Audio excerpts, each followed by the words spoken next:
चलिए अब हम लोग देखते हैं calculation of moment of inertia for continuous bodies.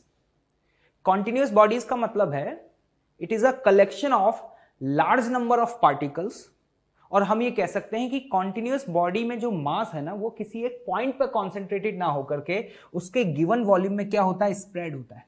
जैसा कि आप यहां पे देख पा रहे हैं कि ये कोई भी एक आर्बिट्रेरी शेप का बॉडी है और इसके अंदर बहुत सारे स्मॉल स्मॉल डीएम मास के पार्टिकल्स होंगे और वो पूरे गिवन वॉल्यूम में क्या होंगे, स्प्रेड होंगे। अब सपोज इस गिवन बॉडी का मोमेंट ऑफ इनर्शिया इस एक्सिस के अबाउट पूछा जाए तो कैसे कैलकुलेट करें। तो सबसे पहला स्टेप पता है क्या होगा, we will select the element. हम कोई भी यहां पर एक स्मॉल एलिमेंट कंसिडर करते हैं, जैसे कि सपोज यहां पे एक एलिमेंट कंसिडर किया जिसका मास है dm और इसका एक्सिस ऑफ रोटेशन से जो परपेंडिकुलर डिस्टेंस है ना वो r है। तो बताएं इस dm मास का मोमेंट ऑफ इनर्शिया इस एक्सिस के अबाउट आप क्या लिखेंगे, dm multiplied by what, r square. लेकिन यहां पर dm मास के बहुत सारे एलिमेंट्स होंगे तो हमें हर इंडिविजुअल एलिमेंट का मोमेंट ऑफ इनर्शिया कैलकुलेट करके उसका समेशन करना होगा। समेशन का मतलब क्या है, इंटीग्रेट करना। मतलब हमने ये जो एक्सप्रेशन यहां पर कैलकुलेट किया है ना, अगर हम इसे इंटीग्रेट कर दें तो हमारे पास पूरे कॉन्टिन्यूअस बॉडी का मोमेंट ऑफ इनर्शिया इस एक्सिस के अबाउट आ जाएगा। तो इस एक्सप्रेशन को हम लिख सकते हैं I is equal to R square into dm integral sign. This is the general expression, ये आपको याद रखना है। और आप यहां पे देख करके समझ पा रहे होंगे कि इस एक्सप्रेशन को आप तभी इंटीग्रेट कर सकते हैं जब आप dm को इन टर्म्स ऑफ क्या लिखें, r लिखें। तो जो हमारा अगला स्टेप होगा ना वो ये होगा कि हमने जो भी एलिमेंट सेलेक्ट किया है ना उस गिवन एलिमेंट का मास हम इन टर्म्स ऑफ r लिख पाए, तभी आप इस एक्सप्रेशन को क्या कर पाएंगे, इंटीग्रेट कर पाएंगे। तो याद रखिएगा जब भी किसी भी कॉन्टिन्यूअस बॉडी का मोमेंट ऑफ इनर्शिया कैलकुलेट करना हो ना तो पहला स्टेप क्या होगा, सेलेक्ट द एलिमेंट। कोई भी एलिमेंट सेलेक्ट करें। अब बात ये आती है कि उस एलिमेंट का शेप कैसा होगा, वो बॉडी पर डिपेंड करेगा। वो जब हम आगे न्यूमेरिकल्स को सॉल्व करेंगे तो आपको धीरे धीरे अपने आप समझ में आने लग जाएगा कि किस गिवन बॉडी में हमें एलिमेंट कैसे सेलेक्ट करना चाहिए। क्लियर। तो पहले एलिमेंट सेलेक्ट करें, फिर उस एलिमेंट का मास इन टर्म्स ऑफ r लिखें और इस एक्सप्रेशन को लिख करके क्या कर दें, इंटीग्रेट कर दें। तो अगर आप इन जनरल स्टेप्स को फॉलो करते हुए प्रॉब्लम्स को सॉल्व करेंगे ना तो आप किसी भी गिवन कॉन्टिन्यूअस बॉडी का मोमेंट ऑफ इनर्शिया कैलकुलेट कर सकते हैं। ओके, चलिए एक न्यूमेरिकल देखते हैं। देखिएगा, एक यूनिफॉर्म रॉड जिसका मास m है और लेंथ क्या है l। इस यूनिफॉर्म रॉड का मोमेंट ऑफ इनर्शिया आपसे इस एक्सिस के अबाउट पूछा जा रहा है। ये एक्सिस रॉड के एंड पॉइंट से पास हो रहा है और साथ ही साथ एक्सिस और रॉड के बीच का जो एंगल है ना वो एंगल क्या है, 90 डिग्री। मतलब हमें रॉड का मोमेंट ऑफ इनर्शिया उस एक्सिस के अबाउट कैलकुलेट करना है जो रॉड के एंड पॉइंट से पास हो और रॉड के क्या हो, परपेंडिकुलर हो। जैसा कि आप ये समझ पा रहे होंगे कि ये जो रॉड है वो क्या है, एक कॉन्टिन्यूअस बॉडी है, क्योंकि यहां पे जो मास है वो मास यहां से लेकर के एंड पॉइंट तक पूरे स्पेस में क्या है, डिस्ट्रीब्यूटेड है। क्लियर। और मैंने यहां पे एक वर्ड यूज किया है, यूनिफॉर्म रॉड। यूनिफॉर्म का मतलब समझ रहे हैं क्या है, यूनिफॉर्म रॉड का मतलब है कि ये पूरा का पूरा रॉड एक ही मटेरियल का बना हुआ है। इसी बात को आप ऐसे भी बोल सकते हैं, मैं यहां पे कोई भी वॉल्यूम कंसिडर कर लूं कहीं भी, हर गिवन वॉल्यूम की जो डेंसिटी होगी ना वो क्या होगी, कांस्टेंट होगी। क्लियर। मतलब एक यूनिफॉर्म रॉड का मोमेंट ऑफ इनर्शिया कैलकुलेट करना है तो बताएं सबसे पहला स्टेप क्या होता है, we will select an element. तो ध्यान से देखें, सपोज हमने यहां से एक्सिस से x डिस्टेंस दूर जाके एक स्मॉल एलिमेंट कंसिडर किया। एलिमेंट काफी स्मॉल है जिसकी विड्थ हम मान लेते हैं क्या है, dx। और अगर एलिमेंट बहुत स्मॉल है तो इसका मास भी बहुत स्मॉल होगा। तो सपोज इसका जो मास है ना वो मास क्या है, dm। क्लियर। तो एक बात बताओ, जो आपने डीएम मास का एलिमेंट कंसिडर किया है, इसका एक्सिस के अबाउट मोमेंट ऑफ इनर्शिया क्या होगा? तो जरा ध्यान से देखिएगा, मैं यहां पे लिख सकता हूं D I is equal to what, D M into x square, M R square, where R is what, X. अब हमें पता है इस एक्सप्रेशन को क्या करना है, इंटीग्रेट। और हम इस एक्सप्रेशन को तभी इंटीग्रेट कर सकते हैं जब हम जो डीएम लिखा हुआ है ना, इस डीएम की वैल्यू को इन टर्म्स ऑफ एक्स लिख पाए। तो अब हमारा अगला स्टेप यही है। तो चला देखते हैं कि कैसे लिखें। तो देखिए यहां पर हम यूनिटरी मेथड यूज करेंगे। ये कौन सा मेथड है, जरा देखिएगा। एक बात बताओ मुझे, इस एल लेंथ का मास क्या है, एम। क्लियर? तो अगर मैं आपसे कहूं कि अगर रॉड की लेंथ 1 मीटर होती तो मास क्या होता, 1 मीटर का मास होता m by L. Unitary method, L length का मास m है तो 1 मीटर रॉड का मास क्या होगा, m बाय एल। तो एक बात बताओ, इस एलिमेंट की लेंथ क्या है, dx।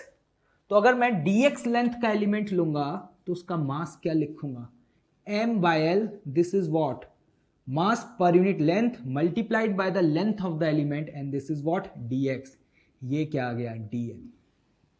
देख लें आप लोग क्या किया, समझ में आ रहा है, m by l into dx, this is the mass of the element।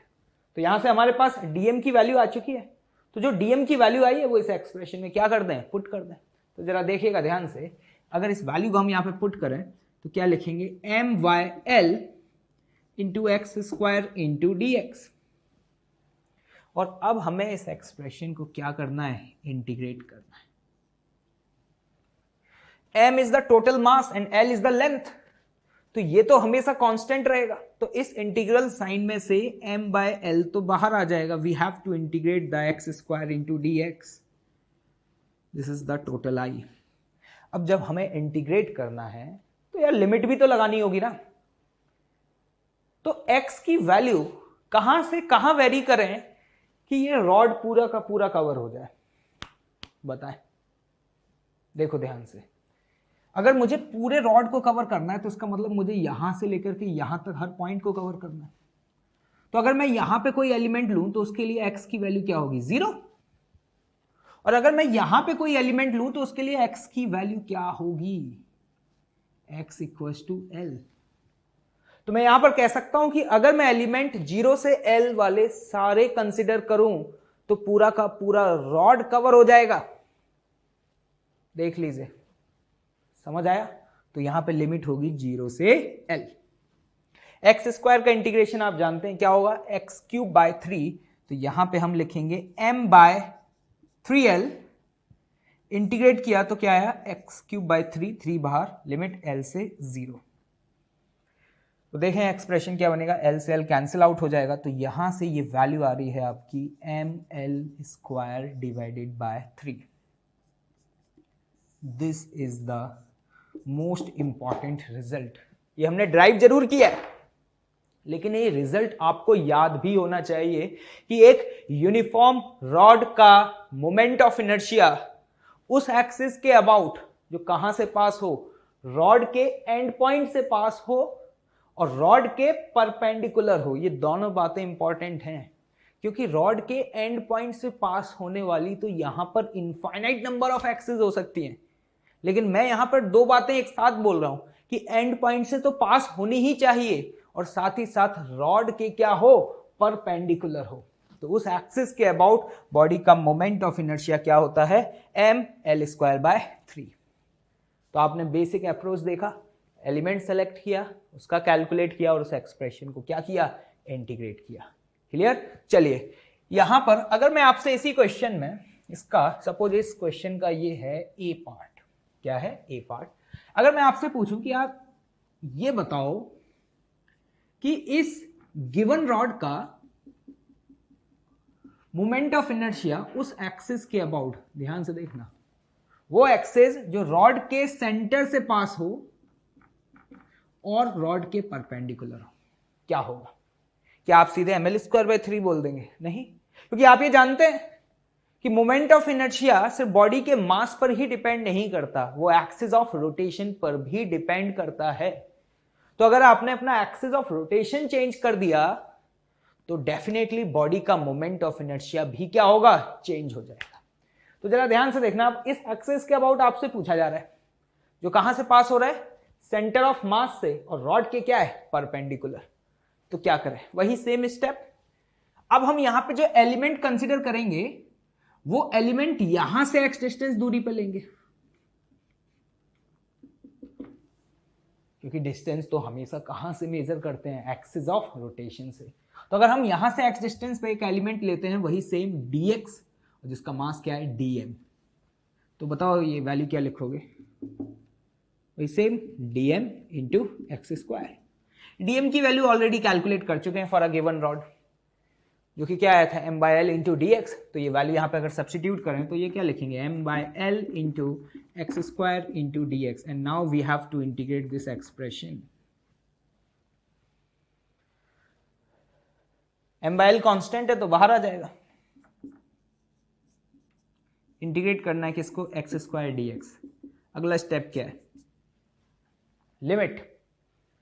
एक बात बताओ मुझे, अगर इस पूरी रॉड को कवर करना है तो इस एक्सिस के राइट साइड में कितना आगे तक जाना होगा, ये डिस्टेंस, और ये डिस्टेंस कितना है, l/2। क्लियर। तो बताओ अगर ये डिस्टेंस l/2 है तो इस पॉइंट के लिए x की वैल्यू क्या लिख सकता हूं मैं, प्लस l/2। प्लस क्यों लिखा, क्योंकि मैं यहां पर सपोज आगे वाले डायरेक्शन को पॉजिटिव कंसीडर कर रहा हूं, राइटवर्ड डायरेक्शन को, और लेफ्टवर्ड डायरेक्शन को क्या, नेगेटिव। तो मुझे ये समझ में आ रहा है कि इस एक्सिस से राइटवर्ड डायरेक्शन में l/2 जाना पड़ेगा, और बैकवर्ड डायरेक्शन में कितना जाना पड़ेगा, वो भी सेम l/2। लेकिन अगर बैकवर्ड डायरेक्शन में गए तो प्लस या माइनस, माइनस। ये इंपॉर्टेंट है, यहां माइनस मैंने क्यों लगाया समझ में आ रहा है, क्योंकि आप एक्सिस से एक बार राइट डायरेक्शन में जाएंगे और एक बार लेफ्ट डायरेक्शन में जाएंगे। तो अगर मुझे इस पूरे रॉड का मोमेंट ऑफ इनर्शिया कैलकुलेट करना है ना, तो मुझे कहां से कहां इंटीग्रेट करना होगा, जल्दी बताएं, क्विक। माइनस ऑफ l/2 से लेकर के प्लस l/2। अगर मुझे यहां लिमिट रखनी है तो क्या रखूंगा, माइनस l/2 से प्लस l/2। बस यही डिफरेंस आया। देखो यहां भी ये एक्सप्रेशन बनाई था, यहां लिमिट थी 0 से l, लेकिन यहां पे बस लिमिट चेंज हो गई है। अब लिमिट कहां से कहां तक है, प्लस l/2 से माइनस ऑफ l/2। तो अब हम इस एक्सप्रेशन को इंटीग्रेट करके वैल्यूज पुट कर सकते हैं। तो देखते हैं रिजल्ट क्या आ रहा है हमारे पास। m/x² को इंटीग्रेट करेंगे तो क्या आएगा, x³ 3, और x³ की वैल्यू l/2 का whole cube minus of minus l/2 का होल क्यूब। ये समझ में आया क्या किया, upper limit minus lower limit.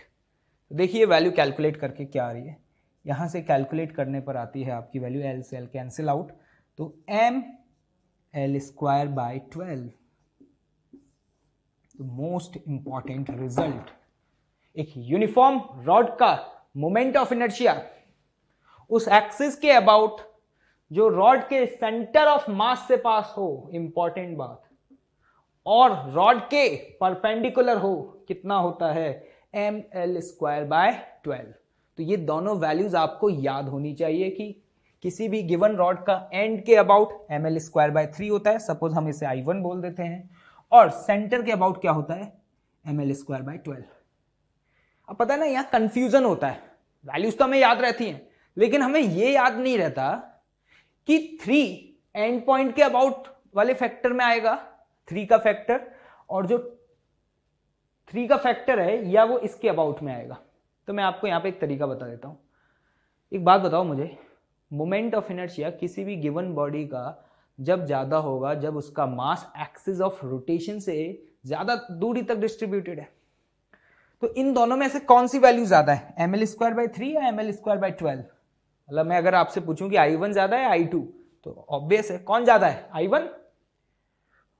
तो हमेशा याद रखना, वो एक्सिस जो रॉड के एंड पॉइंट से पास हो रही है ना, उसके अबाउट मोमेंट ऑफ इनर्शिया हमेशा क्या होता है, ज्यादा होता है, क्योंकि यहां से मास का मैक्सिमम डिस्टेंस l है, और यहां से मास का मैक्सिमम डिस्टेंस कितना है, l/2।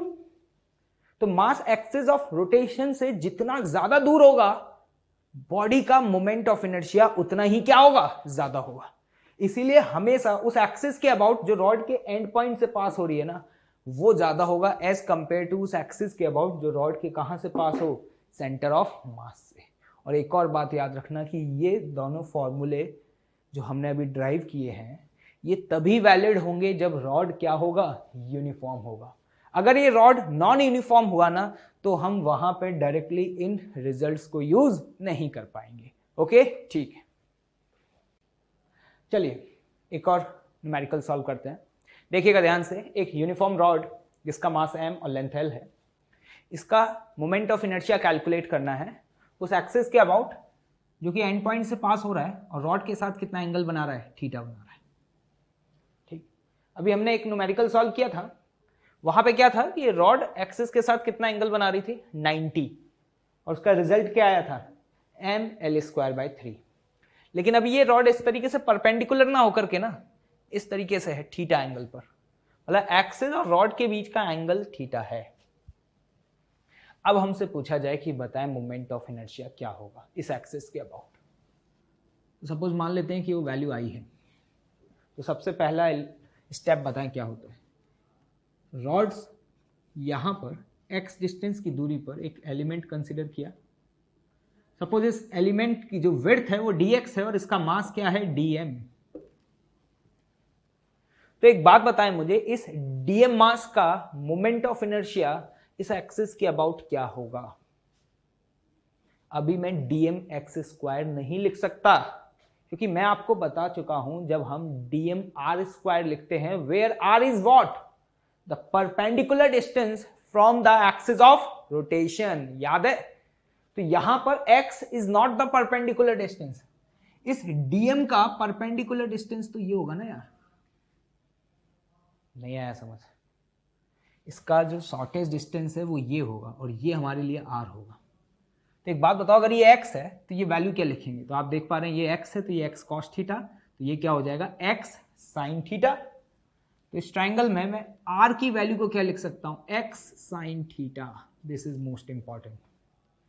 तो अब हमें अगर इस dm मास का मोमेंट ऑफ इनर्शिया लिखना है ना तो क्या लिखेंगे पता है, dm r² where r is x sin theta. तो ध्यान से देखना मैं क्या लिखूंगा, dm x² sin² theta equals to di।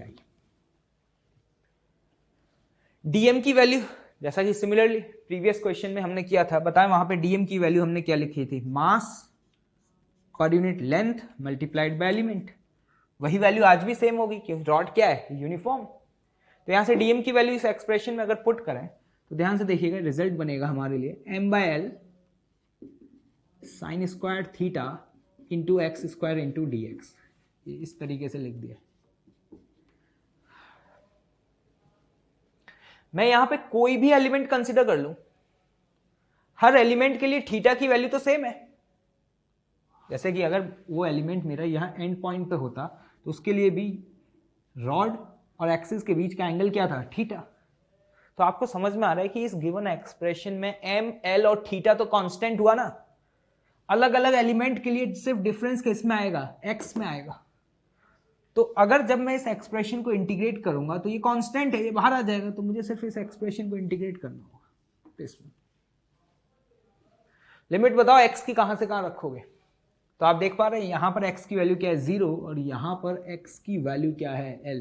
x इस एंड पॉइंट से डिस्टेंस है, तो ये वैल्यू हो जाएगी आपकी 0 to l। तो देखते हैं इस एक्सप्रेशन को इंटीग्रेट करके क्या आता है, m/l sin² थीटा, x² का इंटीग्रेशन करेंगे तो क्या आएगा, x³/3। लिमिट लगाते हैं तो l³/3, this is what i।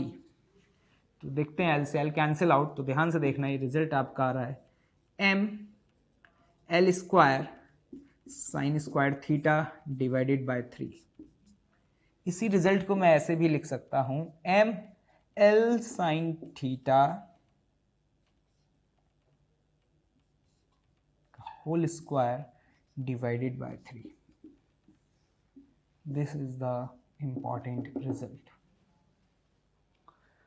जैसा कि आपको याद होगा जब ये रॉड परपेंडिकुलर होता था तो उस समय इस एक्सिस के अबाउट मोमेंट ऑफ इनर्शिया क्या होता था, ml²/3। लेकिन आज क्या आ रहा है, ml, लेकिन l को रिप्लेस कर दिया किसने, l sin theta, the whole square divided by what, 3। तो आप इसे ऐसे भी याद रख सकते हैं कि जैसे कि अगर इस रॉड की लेंथ l है ना, तो मैं अगर आपसे पूछूं कि इफेक्टिव लेंथ बताओ, इफेक्टिव लेंथ का मतलब है वो लेंथ जो रॉड के क्या हो, परपेंडिकुलर हो, सॉरी रॉड नहीं, किसके, एक्सिस के। तो अगर ये l है तो l की इफेक्टिव लेंथ जो कि एक्सिस ऑफ रोटेशन के परपेंडिकुलर है, वो देखना यहाँ पे कितना आ रहा है, ये l है, ये एंगल थीटा है, तो ये लेंथ क्या है, l sin थीटा। हम भी कह सकते हैं रॉड की इफेक्टिव लेंथ, इफेक्टिव का मतलब वो लेंथ जो मोमेंट ऑफ इनर्शिया में कंट्रीब्यूट करेगा ना, वो कितना है, L sin थीटा। तो इसको रिजल्ट को आप ऐसे भी याद रख सकते हैं, m L परपेंडिकुलर का whole square by 3, where L perpendicular is what, rod के लेंथ का वो कंपोनेंट जो एक्सिस ऑफ रोटेशन की क्या है, परपेंडिकुलर। Clear, okay. चलिए एक और न्यूमेरिकल देखते हैं, देखिएगा ध्यान से। एक नॉन यूनिफॉर्म रॉड,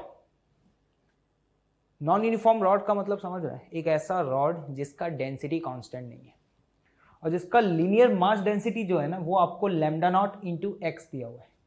मतलब अगर मैं रॉड के इस एंड पॉइंट से एक्स डिस्टेंस पे कोई एलिमेंट लेता हूं ना, तो उसका ये डेंसिटी है।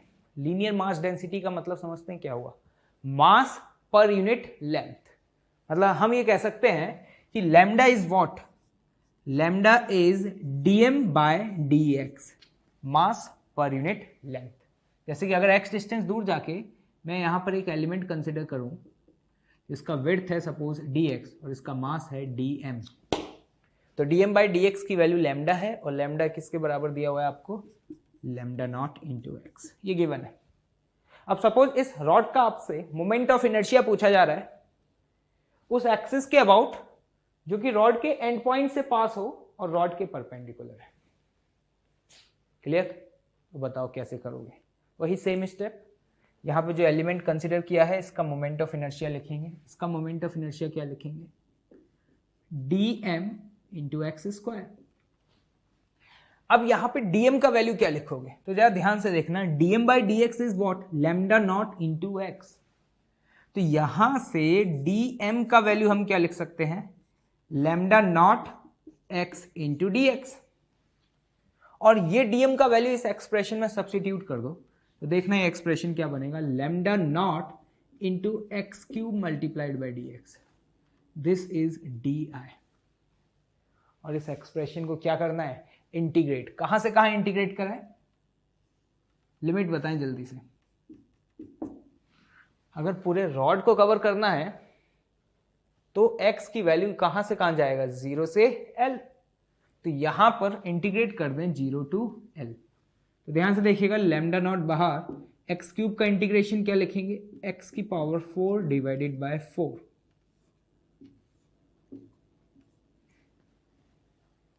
तो यहां पर अगर ये वैल्यू पुट करें तो देखिए रिजल्ट क्या आ रहा है, लैम्डा नॉट l की power 4 divided by 4, this is what I, moment of inertia. समझ आया। तो यहां पे आपने देखा कि अगर रॉड यूनिफॉर्म नहीं होगा ना, तो उस केस में डेफिनेटली रॉड का डेंसिटी किस तरीके से वेरी हो रहा है ना, वो फंक्शन आपको दिया होगा। जैसे कि यहां लिखा हुआ है कि रॉड का जो लीनियर मास डेंसिटी है वो क्या है, लैम्डा नॉट इंटू एक्स। तो यहां पर हम मोमेंट ऑफ इनर्शिया कैलकुलेट कर पाए। ठीक, ओके। चलिए अब देखते हैं moment of inertia of ring about an axis passing through center and perpendicular to the plane of the ring। मतलब हमें एक यूनिफॉर्म रिंग का मोमेंट ऑफ इनर्शिया निकालना है, किस एक्सिस के अबाउट, वो एक्सिस जो रिंग के सेंटर से पास हो और साथ ही साथ क्या हो, perpendicular to the plane of ring. मतलब इस प्लेन के, जिस प्लेन में रिंग है उसके परपेंडिकुलर हो। मतलब हमें इस एक्सिस के about moment of inertia calculate करना है। आप ऐसा सिचुएशन देख सकते हैं, अगर आप टॉप व्यू देख रहे हैं तो ये आपके पास रिंग है और वो एक्सिस जो सेंटर से पास हो रहा है और प्लेन के परपेंडिकुलर है। क्लियर, चलिए क्या करें, देखिएगा ध्यान से। सपोज मैं यहां पर एक एलिमेंट लेता हूं, और इसका मास है dm। इस एलिमेंट का सेंटर से जो डिस्टेंस है वो डिस्टेंस कितना होगा r। तो बताओ इस एलिमेंट का मोमेंट ऑफ इनर्शिया इस एक्सिस के अबाउट आप क्या लिखेंगे? तो ध्यान से देखना, इस एक्सिस के अबाउट इसका लिखेंगे हम dm into r square. Clear? अब एक बात बताओ, चाहे मैं dm एलिमेंट यहां कंसिडर करूं या फिर मेरा dm एलिमेंट इधर हो, मतलब dm एलिमेंट हम कहीं भी कंसिडर करें, हर dm एलिमेंट का डिस्टेंस पॉइंट O से क्या r होगा। क्लियर? तो एक बात बताओ, जब हम इस एक्सप्रेशन को इंटीग्रेट करेंगे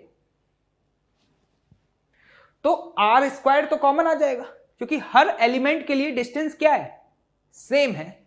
तो हम ये कह सकते हैं आर स्क्वायर कॉन्स्टेंट है और इसे इंटीग्रल साइन से बाहर लिख सकते हैं और क्या करेंगे, integral of dm। This is the moment of inertia. ये क्या है, इंटीग्रल ऑफ dm। तो देखो, इसे इंटीग्रेट करने के लिए अब हमें dm की value in terms of r लिखने की जरूरत ही नहीं है, क्योंकि अगर dm सारे एलिमेंट्स को अगर मैं ऐड कर दूं तो मुझे क्या मिल जाएगा, the total mass of the ring. तो हम इस एक्सप्रेशन को लिख सकते हैं m, तो ये क्या हो गया, mr square. This is important. मतलब एक यूनिफॉर्म रिंग का मोमेंट ऑफ इनर्शिया उस एक्सिस के अबाउट जो कहां से पास हो, सेंटर से और प्लेन के परपेंडिकुलर हो, कितना होता है, mr स्क्वायर। और यहां पर आपने देखा कि आपको एक्सप्रेशन को इंटीग्रेट करने में भी मेहनत नहीं करनी पड़ी, क्योंकि हर एलिमेंट का मास एक्सिस से क्या है, सेम डिस्टेंस पर है। इस रिजल्ट को आप याद भी रखिएगा, सिर्फ सेंटर से पास नहीं होना चाहिए। मैं बार बार बोल रहा हूं, दो कंडीशन है, रिंग के सेंटर से भी पास हो और साथ ही साथ प्लेन, जिस प्लेन में ये रिंग लाई कर रहा है ना, उस प्लेन की क्या हो, परपेंडिकुलर हो। ठीक, ओके। चलिए अब हम देखते हैं moment of inertia of disc about an axis passing through centre and perpendicular to the plane of the disc.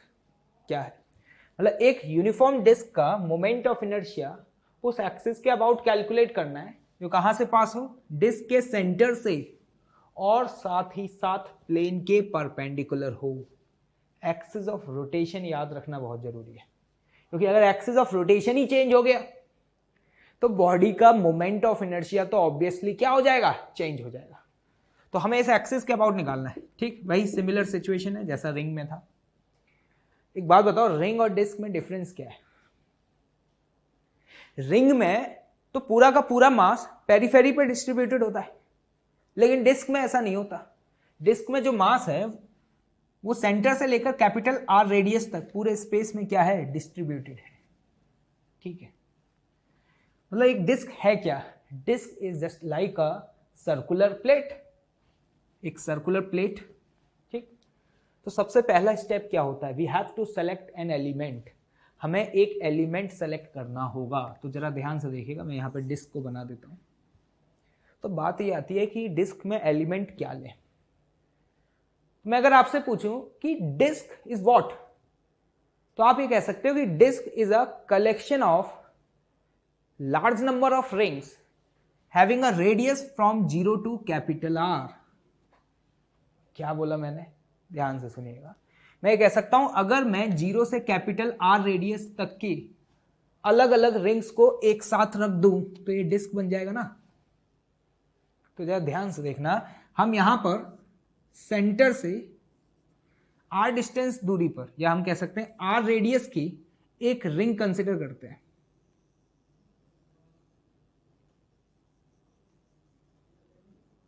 और सपोज इस रिंग का जो विड्थ है ना वो dr है और इसका मास है dm। समझ में आ रहा है कि मैंने रिंग को ही अपना एलिमेंट क्यों कंसिडर किया है? क्योंकि आप यहां पे देख पा रहे होंगे 0 से कैपिटल R अलग अलग रेडियस की अगर मैं रिंग्स को यहां रख दूं तो क्या ये कंप्लीट डिस्क बन जाएगा? Of course. और एक रिंग का मोमेंट ऑफ इनर्शिया मुझे इस एक्सिस के अबाउट कैलकुलेट करना आता है, जो कि अभी थोड़ी देर पहले कैलकुलेट किया था। एक रिंग जिसका मास m और रेडियस r था, उसका मोमेंट ऑफ इनर्शिया बताएं उस एक्सिस के अबाउट जो सेंटर से पास हो और प्लेन के परपेंडिकुलर हो, क्या होता था, m r स्क्वायर। तो आज मैं इस एलिमेंट का मोमेंट ऑफ इनर्शिया क्या लिखूंगा, dm into r square. dm is mass and r is what, radius. और अब इस एक्सप्रेशन को अगर इंटीग्रेट करना है ना, तो हमें यहां पे dm का वैल्यू चाहिए इन टर्म्स ऑफ r, तभी तो इंटीग्रेट कर पाएंगे। तो देखते हैं कि इस रिंग का मास हम कैसे कैलकुलेट करें। तो यहां पर हम लोग यूनिटरी मेथड यूज करेंगे। ये क्या है, देखिए बात बताओ मुझे, इस रिंग का टोटल एरिया कितना है, पाई आर स्क्वायर। तो मैं कह सकता हूं पाई आर स्क्वायर एरिया का मास m है। तो अगर एरिया 1 होता तो मास क्या लिखते, m by pi r square, and this is what, mass पर यूनिट एरिया। क्लियर। अब देखना, क्या इस रिंग का हम एरिया कैलकुलेट कर सकते हैं। चलिए देखते हैं। सपोज इस रिंग में मैंने यहां पे ऐसे कट किया, और कट करने के बाद इस रिंग को इस तरीके से ओपन कर दिया, तो देखना ये क्या बन जाएगा, ये कुछ इस तरीके का एक रेक्टेंगुलर स्ट्रिप बन के तैयार हो जाएगा। और इस रेक्टेंगुलर स्ट्रिप का लेंथ उतना ही तो होगा जितना इसका क्या है, सर्कमफेरेंस। और सर्कमफेरेंस की लेंथ क्या होगी, 2 पाई आर। आई होप कि समझ आ रहा होगा। और विड्थ कितनी होगी, विड्थ होगी डी आर।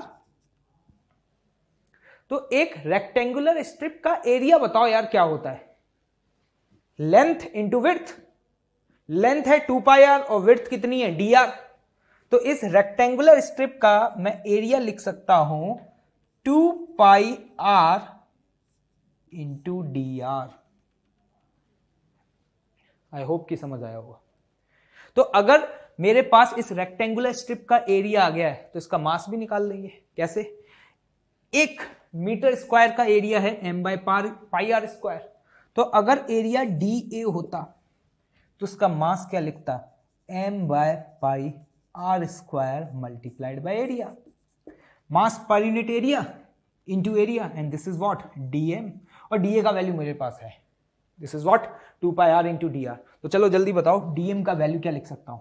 dm का वैल्यू लिखूंगा m by pi r square into 2 pi r into d r. Pi से पाई कैंसिल आउट, ठीक। तो यहां से वैल्यू क्या आती है, m by r square into 2r into d r. और इस dm की वैल्यू को यहां सब्सटीट्यूट कर देते हैं।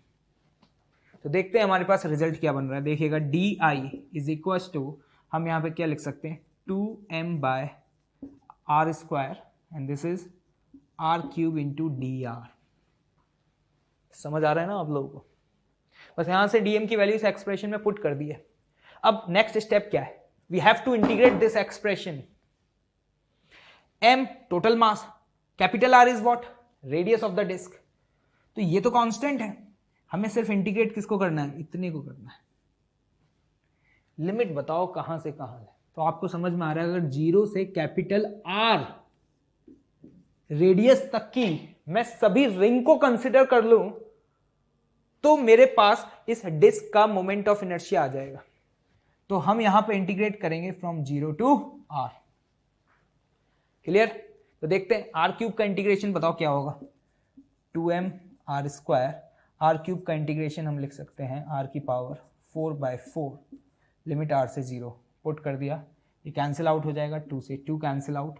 तो देखो ये वैल्यू क्या आ रही है आपके पास, m r स्क्वायर बाय 2।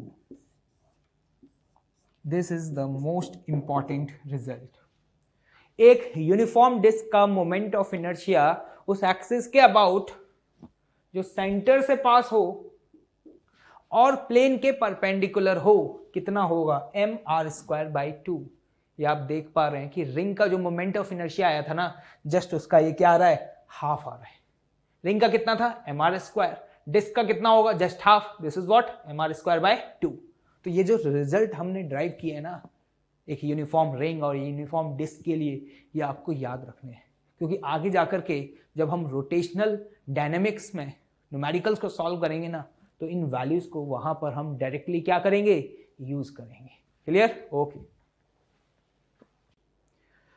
चलिए अब हम मोमेंट ऑफ इनर्शिया कैलकुलेशंस में कुछ इंपॉर्टेंट की पॉइंट्स देखते हैं। की पॉइंट नंबर 1 देखिएगा, moment of inertia doesn't change if mass element move parallel to axis of rotation। क्या है इस पॉइंट का मतलब, ध्यान से देखिएगा। सपोज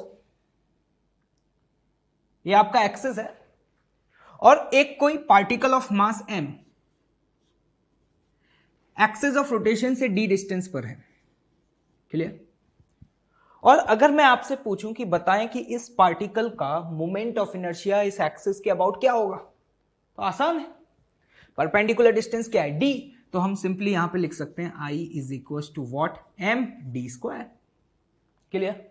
अब एक की पॉइंट क्या कहता है वो ध्यान से सुने कि अगर मैं इस एलिमेंट को इस एक्सिस के पैरेलली मूव करूं, मैंने क्या बोला पैरेलल, तो ध्यान से देखना, अगर एक्सिस के पैरेलली मूव करेंगे तो सपोज ये थोड़ी देर बाद यहां पर आ गया। अब मैं अगर आपसे पूछूं कि बताओ इस स्टेट में इसका मोमेंट ऑफ इनर्शिया इस एक्सिस के अबाउट क्या होगा, तो आपको पता है कि अगर आप पैरेलली मूव कर रहे हैं तो उसका परपेंडिकुलर डिस्टेंस चेंज नहीं होगा, मतलब वैल्यू ऑफ डी, और अगर ये चेंज नहीं हुआ तो मोमेंट ऑफ इनर्शिया भी चेंज नहीं होगा। बहुत आसान सा पॉइंट है, सिंपल सी बात। अगर हम किसी भी एलिमेंट को एक्सिस के पैरेलली मूव करें, ये इंपॉर्टेंट है, कैसे एक्सिस के पैरेलली मूव करें तो उस गिवन बॉडी का मोमेंट ऑफ इनर्शिया चेंज नहीं होता। अब हम इस पॉइंट की हेल्प से ना काफी सारी बॉडीज का moment of inertia easily calculate कर सकते हैं। जरा देखिएगा ध्यान से, जैसे कि सपोज आपके पास एक यूनिफॉर्म रॉड जिसका मास m और लेंथ l है, क्लियर। अब आपसे इस रॉड का मोमेंट ऑफ इनर्शिया सपोज इस एक्सिस के अबाउट पूछा जाए, इस एक्सिस के अबाउट, और इस रॉड का जो यहां से डिस्टेंस है ना, ये डिस्टेंस क्या है d, तो आप क्या लिखेंगे। तो ध्यान से देखिएगा, अगर मैं इस रॉड के सभी एलिमेंट्स को, ये रॉड स्मॉल एलिमेंट से मिलकर के बनी हुई है, अगर मैं सभी एलिमेंट को एक्सिस के पैरेलली मूव करूं, मतलब इन एलिमेंट्स को इस तरीके से मूव करके एक पॉइंट पे ले आऊं, तो ये रॉड थोड़ी देर बाद क्या होगा, एक पॉइंट मास बन जाएगा। ये समझ में आया क्या किया, मैंने इस रॉड को कंप्रेस कर दिया, और जब इस रॉड को कंप्रेस किया तो रॉड का हर एलिमेंट एक्सिस के पैरेलली मूव किया, तो ये आपके पास क्या बन गया, एक पॉइंट मास, जिसका यहां से परपेंडिकुलर डिस्टेंस क्या है d।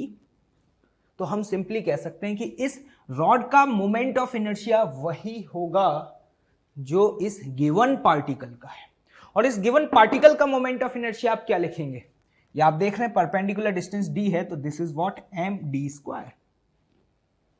तो ये है इंपॉर्टेंट, जैसे कि आपको यहां पे रॉड का मोमेंट ऑफ इनर्शिया कैलकुलेट करना था, तो you don't need to use the method of integration. आपने सिंपली इस रॉड को कंप्रेस किया, हर एलिमेंट को एक्सिस के पैरेलली मूव किया, तो ये आपके पास एक पॉइंट पार्टिकल बनके तैयार हो गया, क्लियर, ओके। चलिए देखिएगा, एक रेक्टेंगुलर प्लेट जिसका मास m है, लेंथ a और विड्थ b, ये आपको गिवन है, ठीक। और सपोज इस प्लेट का मोमेंट ऑफ इनर्शिया आपसे इस एक्सिस के अबाउट पूछा जा रहा है, ये एक्सिस जो कि वन ऑफ द एज से पास हो रहा है, जैसा कि आप देख पा रहे हैं, ठीक है। तो बताएं कैसे कैलकुलेट करेंगे। तो देखिएगा, अभी हमने जो पॉइंट नंबर 1 पढ़ा ना, की पॉइंट, उसकी हेल्प से हम इस रेक्टेंगुलर प्लेट का MOI इजीली कैलकुलेट कर सकते हैं। अगर मैं इस रेक्टेंगुलर प्लेट के इस तरीके से थिन स्ट्रिप्स में कट कर दूं, अभी समझ में आ जाएगा ऐसा क्यों किया, ठीक है। अगर मैं इस तरीके से थिन स्ट्रिप्स में डिवाइड करूं और उन सभी थिन स्ट्रिप्स को मैं अगर एक्सिस के पैरेलली मूव करूं, मतलब अगर मैं इस तरीके से पूरे सिस्टम को कंप्रेस कर दूं, तो देखना क्या बनेगा। जैसे आप कंप्रेस करेंगे तो ये आपके पास एक रॉड बन के तैयार हो जाएगा, और उस रॉड का लेंथ क्या होगा, लेंथ इज व्हाट a, और मास तो चेंज होगा नहीं, क्योंकि आपने उस रेक्टेंगुलर प्लेट को ही क्या किया है, कंप्रेस किया है। तो खास बात पता है क्या है, जो इस रॉड का मोमेंट ऑफ इनर्शिया होगा ना, वही इस रेक्टेंगुलर प्लेट का इस एक्सिस के अबाउट होगा।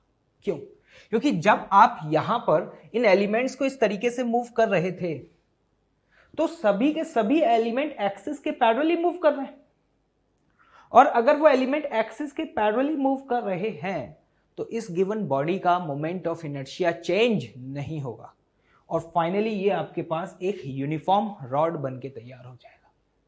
तो जरा बताओ, एक रॉड का मोमेंट ऑफ इनर्शिया उस एक्सिस के अबाउट जो कि एंड पॉइंट से पास हो और रॉड के परपेंडिकुलर हो, क्या होता है? तो ये हम जानते हैं एम एल स्क्वायर, लेकिन यहां पे एल इज व्हाट? ए, तो M A square by 3। Suppose इसे हमने क्या बोला? I1। क्लियर? सिमिलरली अगर मैं आपसे पूछूं कि ये बताएं इस एक्सिस के अबाउट इस रेक्टेंगुलर प्लेट का मोमेंट ऑफ इनर्शिया क्या होगा, तो अब ध्यान से देखना। मैं जब एलिमेंट्स को मूव करूंगा तो शर्त यह है कि सभी एलिमेंट एक्सिस के पैरेलली मूव करने चाहिए। अगर आपकी एक्सिस अभी ये है तो आप एलिमेंट्स को कैसे मूव करेंगे वो ध्यान से देखना। अगर मैं इस रेक्टेंगुलर प्लेट के सभी एलिमेंट्स को इस तरीके से मूव करूं तो ध्यान से देखना, अगर आप इस तरीके से मूव करेंगे तो सभी के सभी एलिमेंट एक्सिस के पैरेलली मूव करेंगे, और ये फिर से आपके पास एक रॉड बन के तैयार होगा।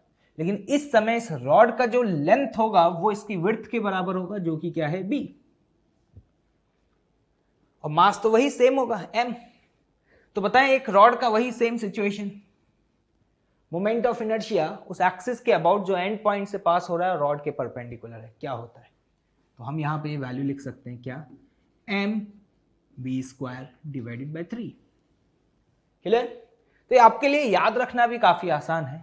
जब भी आपसे किसी भी रेक्टेंगुलर प्लेट का किसी भी इस एक्सिस के अबाउट सपोज पूछा जाए तो आप हमेशा ये देखा करो कि इफेक्टिव लेंथ का मतलब वो लेंथ जो कि परपेंडिकुलर है एक्सिस के, वो क्या है? जैसे अगर इस एक्सिस के अबाउट कैलकुलेट करना है तो परपेंडिकुलर लेंथ क्या है? a, तो हम सिंपली लिख देंगे क्या? M square by 3। सिमिलरली जब इस एक्सिस के अबाउट पूछा गया तो इसके इफेक्टिव लेंथ जो इसके परपेंडिकुलर है वो क्या है? b, तो हम क्या लिख देंगे यहाँ पे? M b square by 3। समझ आया? जैसे कि ध्यान से देखना, अगर इसी सिचुएशन में मैं आपसे इस गिवन रेक्टेंगुलर प्लेट का मोमेंट ऑफ इनर्शिया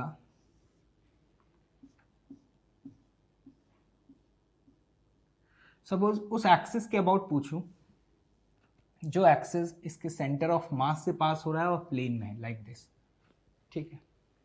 तो बताएं आप कैसे कैलकुलेट करेंगे? तो वही सेम अप्रोच, आप एलिमेंट्स को एक्सिस के पैरेलली मूव करो। तो अगर मैं इन एलिमेंट्स को एक्सिस के पैरेलली मूव करूंगा तो ये आपके पास देखना कुछ इस तरीके से एक रॉड बन के तैयार हो जाएगा। आपको ये तो लेंथ पता ही है, ये लेंथ क्या है? a, और ये लेंथ क्या है? b। तो बताओ एक रॉड जिसका लेंथ a और ये जो एक्सिस है, जिस एक्सिस के अबाउट आपको कैलकुलेट करना है, वो एक्सिस रॉड की क्या है? परपेंडिकुलर। तो इस एक्सिस के अबाउट आप क्या लिखेंगे? आपको याद होगा एक रॉड का उस एक्सिस के अबाउट जो सेंटर से पास हो और परपेंडिकुलर हो, वो वैल्यू क्या हुआ करती थी? M A square by 12। L होता था और इस समय एल क्या है? ए के बराबर है। क्लियर? सिमिलरली अगर मैं आपसे इस एक्सिस के अबाउट पूछता, तो अगर मैंने इस एक्सिस के अबाउट पूछा है तो अब रॉड के एलिमेंट्स को कैसे मूव करोगे? एक्सिस के परपेंडिकुलर। तो अगर ये एक्सिस है तो इसके परपेंडिकुलर लेंथ ये है, तो अगर परपेंडिकुलर लेंथ ये है तो आप यहां पर सभी एलिमेंट को एक्सिस के पैरेलली मूव करोगे। तो मैं यहां पर इस तरीके से अगर मूव करूंगा तो फाइनली ये आपके पास क्या बन के तैयार हो जाएगा? फिर से एक यूनिफॉर्म रॉड, लेकिन अभी उस रॉड का लेंथ क्या होगा? b, और मुझे इस एक्सिस के अबाउट अगर कैलकुलेट करना है तो आप बताएं इसके अबाउट आप क्या लिखेंगे? यहां पे आप लिख पाएंगे m b square by 12। Clear? Okay, चलिए अब देखते हैं की पॉइंट नंबर 2। स्टेटमेंट पढ़ें, moment of inertia doesn't change if a mass element moves in a circle about axis of rotation। क्या है इस स्टेटमेंट का मतलब, ध्यान से देखिएगा। सपोज आपके पास एक m मास का पार्टिकल है और ये है इसका axis of rotation. Axis of rotation इस पॉइंट से पास हो रहा है और प्लेन के परपेंडिकुलर है, क्लियर। और इस एलिमेंट का यहां से जो परपेंडिकुलर डिस्टेंस है ना, ये परपेंडिकुलर डिस्टेंस आपको d दिया हुआ है। अब ये स्टेटमेंट क्या बोलता है कि अगर मैं इस एलिमेंट को एक्सिस ऑफ रोटेशन के अबाउट सर्कुलर मोशन परफॉर्म कराऊंगा ना, तो बॉडी का MOI चेंज नहीं होगा। और ये ऑब्वियस बात है, क्योंकि अगर इस एलिमेंट को आप यहां से यहां पे डिस्प्लेस कर दें, तो आप ये देख रहे हैं कि एक्सिस से परपेंडिकुलर डिस्टेंस चेंज नहीं हो रहा, तो डेफिनेटली बॉडी का मोमेंट ऑफ इनर्शिया भी चेंज नहीं होगा। बस शर्त यह है कि सर्कुलर मोशन किस एक्सिस के अबाउट परफॉर्म करना चाहिए, जिस एक्सिस के अबाउट हमें मोमेंट ऑफ इनर्शिया कैलकुलेट करना है। ऐसा क्यों हो रहा है? क्योंकि अगर ये given element circular motion perform कर रहा है तो इसका परपेंडिकुलर डिस्टेंस तो कभी भी चेंज होगा ही नहीं, और अगर परपेंडिकुलर डिस्टेंस चेंज नहीं हुआ तो एक्सिस के अबाउट बॉडी का मोमेंट ऑफ इनर्शिया भी चेंज नहीं होगा। इस स्टेटमेंट की हेल्प से ना हम बहुत सारी बॉडीज का moment of inertia easily calculate कर सकते हैं। जरा देखिएगा, जैसे कि एक यूनिफॉर्म रिंग जिसका मास m और रेडियस r है। अगर मैं आपसे ये पूछूं कि इस रिंग का मोमेंट ऑफ इनर्शिया उस एक्सिस के अबाउट जो सेंटर से पास हो रहा है प्लेन के परपेंडिकुलर है, क्या होता है? ये तो आप ऑलरेडी कैलकुलेट कर चुके हैं, बताएं क्या होता है? mr², फिर m is what? Mass and r is radius. लेकिन ध्यान से देखना इस प्रॉपर्टी से हम कैसे कैलकुलेट कर सकते हैं। ये जो रिंग है ये large number of small small element से मिलकर के बना हुआ है। तो सपोज मैं यहां पर बहुत सारे एलिमेंट कट कर लेता हूं और हर एलिमेंट को सर्कुलर मोशन परफॉर्म कराते हुए, ध्यान रखना किसके अबाउट सर्कुलर मोशन परफॉर्म करा रहे हैं? एक्सिस ऑफ रोटेशन के अबाउट। हर एलिमेंट को सर्कुलर मोशन परफॉर्म कराते हुए अगर मैं एक पॉइंट पर कॉन्सेंट्रेट कर दूं, देखें ध्यान से, तो ये पूरा का पूरा मास एक पॉइंट पर कॉन्सेंट्रेट हो जाएगा और ये perpendicular distance axis of rotation से क्या होगा? r। तो क्या इस एक्सिस के about moment of inertia change होगा? क्या नहीं होगा। क्यों? क्योंकि जब ये एलिमेंट मूव कर रहे हैं तो हर एक एलिमेंट क्या कर रहा है? एक्सिस के अबाउट सर्कुलर मोशन परफॉर्म कर रहा है, और अगर सर्कुलर मोशन परफॉर्म कर रहा है तो उसका डिस्टेंस कभी भी चेंज नहीं हुआ। तो हर डीएम एलिमेंट जब एक पॉइंट पर जाकर के इकट्ठा हो गए तो ये एक पॉइंट मास बन गया, और एक पॉइंट पार्टिकल का मोमेंट ऑफ इनर्शिया तो आप बहुत आसानी से लिख सकते हैं। इस एक्सिस के अबाउट बताएं क्या होता है? तो हम ये जानते हैं कि इस एक्सिस के अबाउट हम सिंपली क्या लिखेंगे? mr²। वैसे आपको ऑलरेडी पता था, वैसे आपको की पॉइंट की हेल्प से हम कैसे कैलकुलेट कर सकते हैं वो बता रहा था। अब देखिएगा इसका एक और बेनिफिट, जैसे कि मैं आपके सामने एक क्वेश्चन लूं। सपोज ये आपके पास एक सेमी सर्कुलर रिंग है,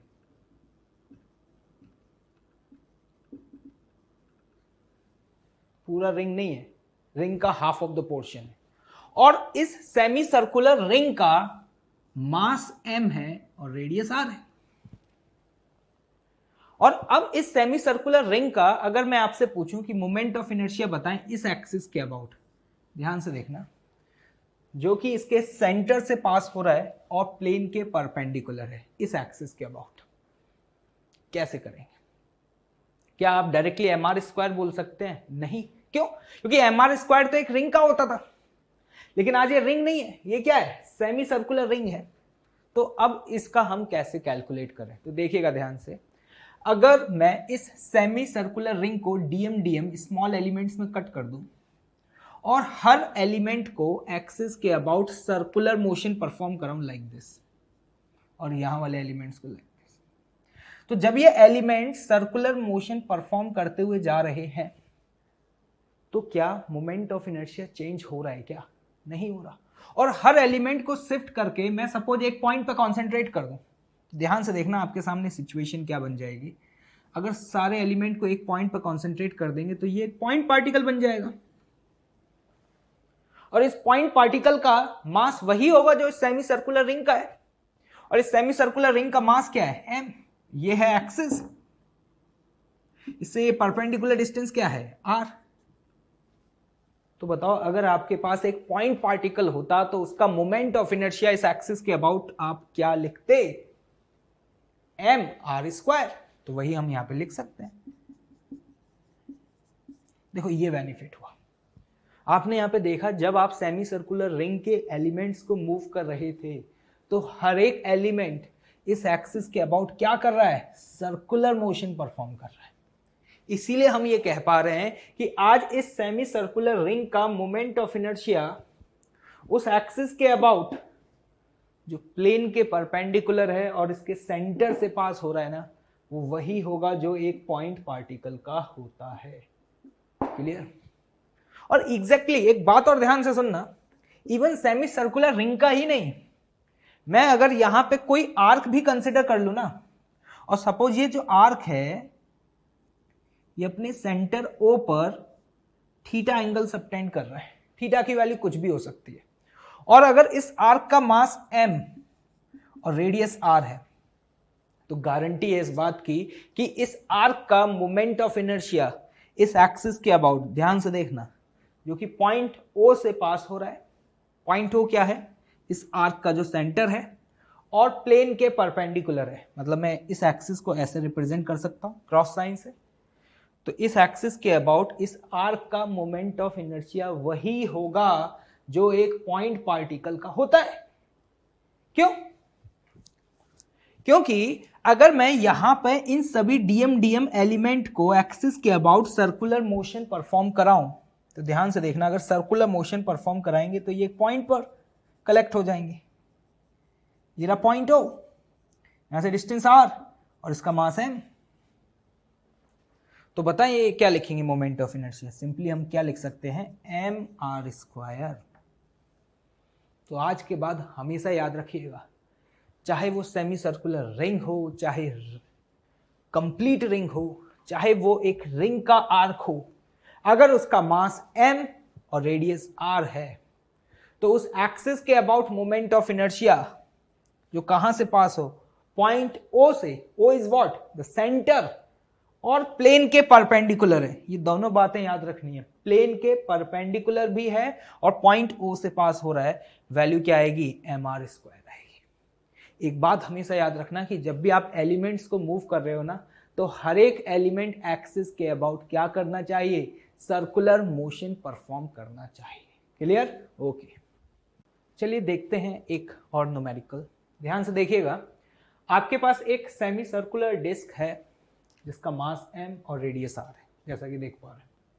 सपोज इस सेमी सर्कुलर डिस्क का मोमेंट ऑफ इनर्शिया आपसे इस एक्सिस के अबाउट पूछा जाए, वो एक्सिस जो कि पॉइंट O से पास हो रहा है और प्लेन के परपेंडिकुलर है, लाइक दिस। क्लियर? तो बताओ कैसे कैलकुलेट करोगे। तो देखना, अभी हमने जो पॉइंट नंबर 2 पढ़ा ना, उसकी हेल्प से हम बहुत इजीली कैलकुलेट कर सकते हैं। कैसे, देखिएगा, अगर मैं आपसे ये कहूं कि आपके पास सपोज जितना मास इस सेमी सर्कुलर डिस्क का है ना, एग्जैक्टली उतने ही मास का अगर मैं एक डिस्क लूं जिसका मास सेम और रेडियस r। क्लियर?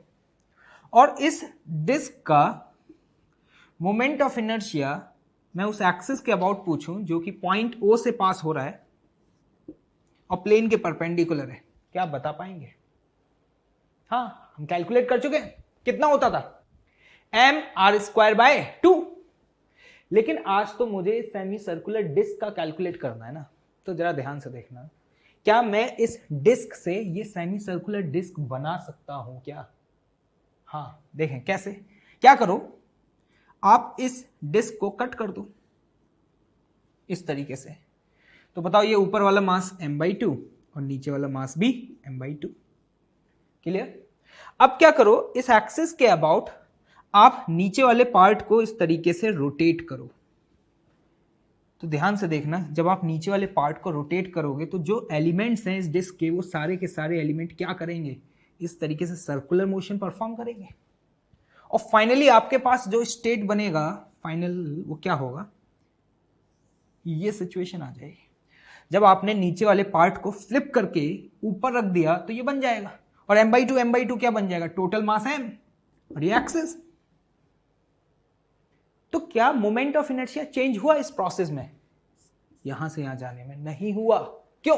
क्योंकि जब आप नीचे वाले सेमी सर्कुलर डिस्क को फ्लिप करके ऊपर वाले सेमी सर्कुलर डिस्क पर प्लेस कर रहे थे तो हर एक एलिमेंट क्या कर रहा था, सर्कुलर मोशन परफॉर्म कर रहा था। और अगर वो सर्कुलर मोशन परफॉर्म कर रहा है तो बॉडी का एमओआई चेंज नहीं होता। तो हम ये कह सकते हैं कि जो इस एक्सिस के अबाउट मोमेंट ऑफ इनर्शिया था वो आज भी वही होगा, और इस एक्सिस के अबाउट क्या था, mr²/2। तो यहां से यहां पहुंचे तो भी चेंज नहीं हुआ, तो आज भी ये क्या होगा, mr²/2। समझ आया? तो हम ये कह सकते हैं कि ये जो सेमी सर्कुलर डिस्क जिसका मास m और रेडियस r है ना, इसका मोमेंट ऑफ इनर्शिया भी वही होगा, mr²/2। आई होप कि आपको समझ में आया हो। चलिए देखिएगा, अभी तो ये मैंने सेमी सर्कुलर डिस्क ले लिया। अभी मैं सपोज यहां पर 1/4 ऑफ डिस्क कंसिडर कर लूं। 1/4 मतलब 1/4 पोर्शन। सपोज ये आपको एक सेक्टर दिया हुआ है, क्लियर, और इस सेक्टर का जो रेडियस है वो r है और इसका मास m है। और सपोज अब इस सेक्टर का इस एक्सिस के अबाउट आपसे मोमेंट ऑफ इनर्शिया पूछा जाए तो कैसे कैलकुलेट करेंगे? किसके अबाउट पूछा जा रहा है? वो एक्सिस जो पॉइंट O से पास हो रहा है और इस प्लेन के क्या है, परपेंडिकुलर है। क्लियर? तो आपको समझ में आ रहा होगा कि ये सेक्टर भी इसी तरीके की प्रोसेस से बना होगा। जैसे ध्यान से देखना, जितना इस सेक्टर का मास है ना, एग्जैक्टली उतने ही मास का मैं यहां पे एक डिस्क लूं,